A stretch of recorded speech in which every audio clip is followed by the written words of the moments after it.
రోగాల, సమస్యల, నిందల 24 చెప్పు. అవన్నీ నీ అవసరతలు కావు. నీకున్న ఒకే ఒక అవసరత, శ్రేష్టమైన అవసరత, ముఖ్యమైన అవసరత దేవుడు, యేసయ్య. ఆ ఒక్కడు నీకుంటే, ఆయనకు అందుబాటులో నువ్వు ఉంటే, నీకు అందుబాటులో ఆయన ఉంటే, మీ ఇద్దరి స్నేహం వర్ధిల్లితే సమస్త విషయములలో నీవు ఆశీర్వదించబడతావు. పక్కా. మొదట నీ స్థితి కొంచెమే ఉన్నను, మొదట నువ్వు శోధనల గుండా ప్రయాణం చేసినాను, తుదకు నీవు మహావృద్ధి నొందుతావు.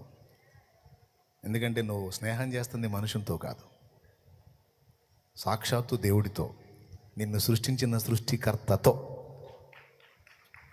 ఆయనను ప్రేమించి ఆయన అనుబంధాన్ని, స్నేహాన్ని ఇంతగా ఆపేక్షించే నిన్ను ఎలా అశ్రద్ధ చేస్తావు?